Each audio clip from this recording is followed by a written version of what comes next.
AP రాజధాని అమరావతిలో ఉద్రిక్తత నెలకొంది. వెలగపూడిలో జరుగుతున్న తాత్కాలిక సచివాలయ నిర్మాణ పనుల్లో అపశృతి చోటు చేసుకుంది. సిమెంట్ కాంక్రీట్ మిల్లర్లో పడి జార్ఖండ్కు చెందిన ఓ కార్మికుడు మృతి చెందాడు. దీంతో ఆగ్రహం చెందిన మిగిలిన కార్మికులు ఆందోళన చేస్తున్నారు. కార్మికుల భద్రతకు సంబంధించి కాంట్రాక్ట్ సంస్థలు పటిష్టమైన చర్యలు తీసుకోవడం లేదంటూ ఆగ్రహం వ్యక్తం చేశారు. ఎల్ఎన్టీ సంస్థకు చెందిన కార్యాలయంతో పాటు క్యాంటీన్పై రాళ్లతో దాడి చేశారు. అదే సమయంలో అక్కడికి వచ్చిన అంబులెన్స్కు నిప్పు పెట్టారు. అనంతరం నిర్మాణ పనుల ప్రాంతంలోనే రోడ్డుపై బైఠాయించారు. మృతి చెందిన కార్మికుడి కుటుంబాన్ని ఆదుకోవాలని నినాదాలు చేశారు.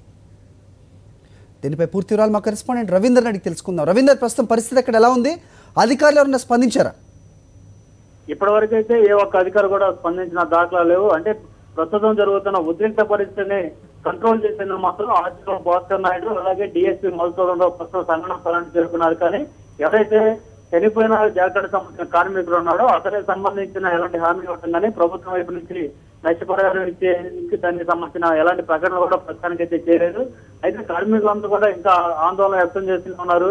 ఇక్కడ తరచూ మంత్రి నారాయణ వస్తున్నారు తప్ప ఇక్కడ నిర్మాణ పనులు ఎంత వేగంగా జరుగుతున్నాయి అన్న ఒకే ఒక్క ఆలోచన ఆయన పర్యటన జరుగుతున్నాయి తప్ప ఇక్కడ ఎండలో కూడా నిరంతరం శ్రమిస్తున్న కార్మికులకు సంబంధించి ఎలాంటి రక్షణ చర్యలు తీసుకుంటున్నారని ఏనాడు కూడా ఒక్క అధికారిని కూడా ఆయన ప్రశ్నించిన దాఖలా లేవు. ఈ నేపథ్యంలోనే కేవలం అది హడావుడిగా నిర్మాణ పనులు చేయడం వల్ల ఇలాంటి ఘటనలు చోటు చేసుకున్నాయి. ఇతర ప్రాంతాల నుంచి వచ్చిన పట్టబోతున్నందుకు ఇక్కడ వచ్చి కూలీలుగా మారిన కొంతమంది కార్మికులు పసులు పోస్తున్న పరిస్థితి కనిపిస్తుంది. ప్రస్తుతం జార్ఖండ్ సంబంధించిన యువకులు చనిపోయాడు. కాంక్రీట్ నిర్మాణ పనులు ఇక్కడ జరుగుతున్నాయి. రెండో స్లాబ్ సంబంధించి ఈ రోజు స్లాబ్ నిర్మాణ పనులు జరుగుతున్నాయి. ఈ నేపథ్యంలోనే కాంక్రీట్ మిల్లర్ను శుభ్రపరుస్తూ దాంట్లో ఉన్న కాంక్రీట్ ని బయట తీసే క్రమంలో పొరపాటున కాంక్రీట్ మిల్లర్లో పడిపోయిన కార్మికుడు దాంతో అక్కడక్కడే చేరిపోయిన పరిస్థితి. దీంతో కార్మికులందరూ కూడా ఆగ్రహం వ్యక్తం చేస్తున్నారు.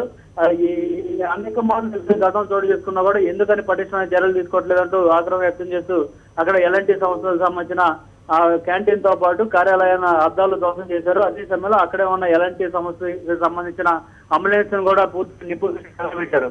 అయితే అక్కడ ఆందోళన చేస్తున్న సమయంలో మిగతా కార్మికుల సంబంధించిన మధ్యవర్తులు అక్కడ రావడం జరిగింది. కార్మికులకు ఏదో రూపంలో నచ్చజెప్పి అక్కడి నుంచి పంపించే కార్యక్రమాన్ని చేపట్టారు తప్ప రానున్న రోజుల్లో ఎలాంటి భద్రతా చర్యలు తీసుకోబోతున్నామో కార్మికులకు సంబంధించి రక్షణ చర్యలు ఏం తీసుకోబోతున్నామో అనేది మాత్రం చెప్పడం లేదు. అలాగే చనిపోయిన కార్మికు కుటుంబానికి సంబంధించి ఎలాంటి నష్టపరిహారం అందిస్తామనేది కూడా చెప్పడం లేదు. ప్రస్తుతానికైతే ఇంకా ఉద్రిక్తత నెలకొనే ఉంది. కార్మికులందరూ కూడా అక్కడ రోడ్డు మీద బైఠాయించున్నారు.